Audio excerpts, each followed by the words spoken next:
अस्सलाम वालेकुम, कैसे हैं आप सब। उम्मीद करती हूँ आप सब लोग ठीक होंगे। Here psychologist Areeba Sarwar. So today we have a learning topic is about insomnia. Insomnia को नींद ना आने की बीमारी कहा जाता है। इसकी अगर डेफिनेशन की बात की जाए तो इंसोमेनिया एक नींद की खराबी है जिसे हम स्लीप डिसऑर्डर टाइप भी कहते हैं, जिसमें इंसान को नींद ना आने में दुश्वारी होती है। ये नींद बरकरार नहीं रहती या नींद की जो तारीगी है, जो एक डीपनेस होती है, वो महसूस नहीं होती।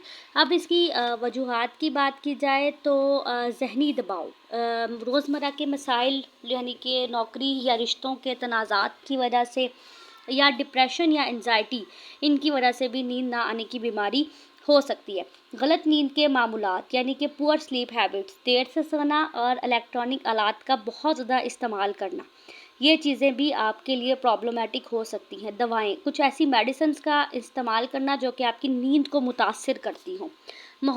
सेहत के मसाइल यानी कि मेडिकल इश्यूज़ जैसे कि दर्द होना, किसी भी तरह का सांस लेने में दुश्वारी होनी, या बार बार जो है वो मोबाइल की किसी भी चीज़ की जो है वो अदम तवाज़ुन हो जाना। उसके बाद कैफ़ीन या निकोटीन का बहुत ज़्यादा इस्तेमाल करना भी आपके नींद ना आने की वजह बन सकता है। अब इसकी कुछ अलामात होती हैं, जैसे नींद आने में दुश्वारी महसूस करना, लेटे हैं तो लेटे ही रहेंगे काफ़ी देर तक बट नींद नहीं आएगी। उसके बाद बार बार नींद का टूट जाना, यानी कि अगर नींद आ गई है तो 10 मिनट बाद, 15 मिनट बाद या 20 मिनट बाद नींद का टूट जाना।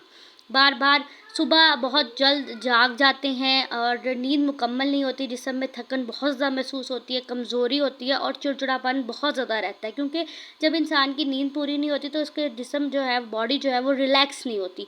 उसकी वजह से उसके अंदर इरिटेबिलिटी इश्यू यानी चिड़चिड़ापन आ जाता है। तवज्जो मरकूज़ करने में दुश्वारी महसूस होना, यानी कि आपकी कंसंट्रेशन प्रॉब्लम्स आ जाती हैं। आप अपने काम पर फोकस कर रहे हैं लेकिन आपको कहीं ना कहीं नींद की जो है वो फीलिंग आती है और फिर आपका कंसंट्रेशन जो है वो लूज़ हो जाता है।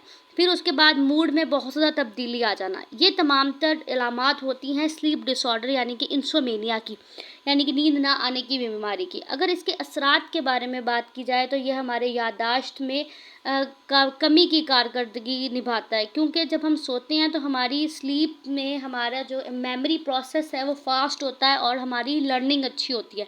लेकिन अगर नींद ही नहीं आएगी तो फिर क्या होगा, याददाश्त में कमी आनी शुरू हो जाएगी, मिजाज में उतार चढ़ाव आएगा, आप चिड़चिड़ापन रहेगा, गुस्सा रहेगा। उसके बाद नींद ना आने की वजह से समटाइम हादसात या गलतियों का ख़तरा भी बढ़ जाता है। उसके बाद आपका इम्यून सिस्टम, आपकी क़ुव्वत मुदाफ़त में कमी आती है जो कि आपकी बॉडी जो प्रॉब्लम्स की वजह बनती है। तो अब आ जाते हैं हम इलाज की तरफ।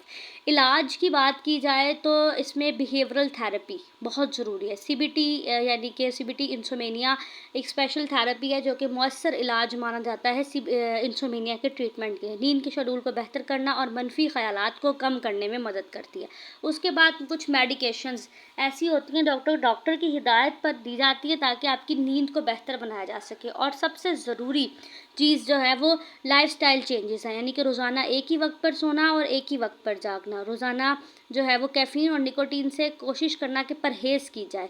सोने से पहले मोबाइल या टीवी का इस्तेमाल ना करना और पुरसुकून माहौल में सोना। इसके प्रॉपर एक किसी भी साइकियाट्रिस्ट या साइकोलॉजिस्ट से अगर ट्रीटमेंट की बात की जाए तो उसमें पूरा एक इंसोमेनिया का इलाजी प्लान होता है, जिसमें रिवायती इलाज यानी कि बिहेवियरल थेरेपी बहुत ज़रूरी है। सीबीटी फॉर इंसोमेनिया का यूज़ किया जाता है। ये सबसे मौसर इलाज है। ये नींद के मामूलात और ख़यालात को बेहतर बनाता है।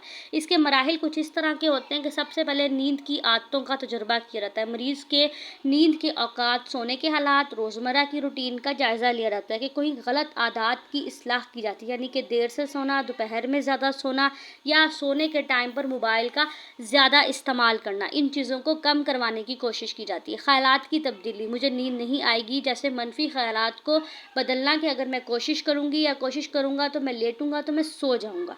फिर उसके बाद रिलैक्सेशन ट्रेनिंग, यानी गहरी सांस लेना, मेडिटेशन करवाना और कोशिश करना कि हल्की मौसीकी सुनी जाए जो कि आपको नींद के अंदर ले जाए।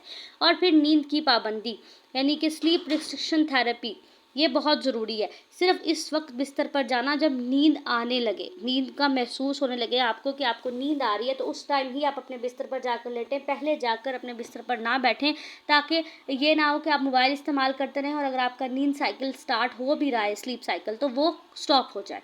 उसके बाद हौसला अफजाई करना, मरीज़ को मस्बत तर्ज़ फ़िक्र की तरफ लाना, ताकि वो बेहतर तरीके से सो सके। और इसमें कुछ मेडिकेशन ट्रीटमेंट भी होते हैं, जिसके अंदर फिर हिदायत की जाती है कि अद्वियात हमेशा डॉक्टर की हिदायत के मुताबिक इस्तेमाल की जाती हैं। इसमें डिफरेंट नींद की कुदरती तौर पर बेहतर बनाया जाता है, डॉक्टर के मशवरे से महदूद वक्त के लिए इस्तेमाल की जाती है।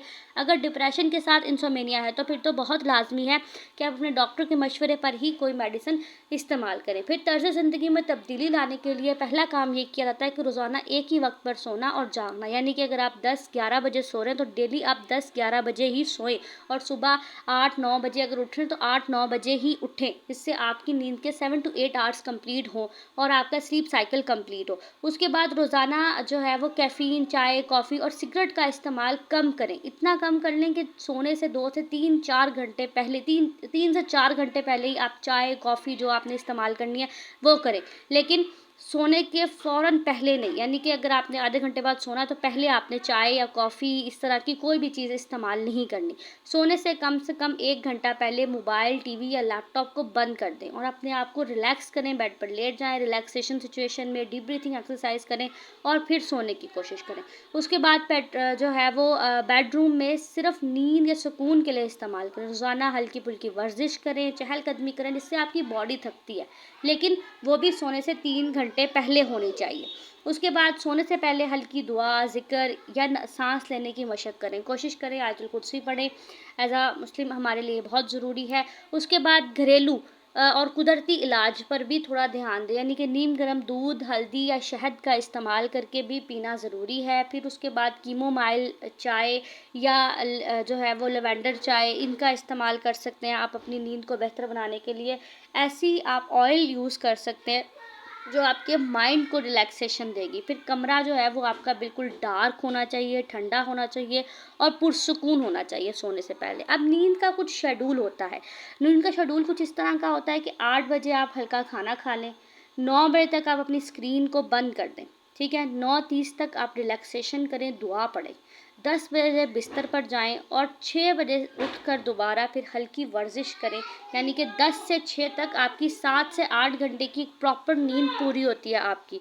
उसके बाद अगर आपको लगे कि आपको डॉक्टर से रिव्यू करने की ज़रूरत है क्योंकि आपकी नींद बेहतर नहीं हो रही, तो आप 2 हफ्तों से ज़्यादा नींद का मसला बरकरार रहे, तो आप फ़ौरन डॉक्टर से रिव्यू करें। दिन के वक़्त बहुत ज़्यादा थकन महसूस होती है, चिड़चिड़ापन महसूस होता है, तो उस वक़्त आप डॉक्टर के पास लाज़मी जाएँ। उसके बाद नींद की कमी से रोज़मर्रा ज़िंदगी मुतासिर होती है, तो इस वजह से आप फ़ौरन डॉक्टर से रिव्यू करें, जो कि आपको हेल्दी बेनिफिट्स की तरफ लेकर जाएगी। आपने इस पूरे लेक्चर को सुनना है, समझना है और इस वीडियो को like, comment, share and subscribe करना है। Thank you so much. Take care, फ़ी अमान अल्लाह।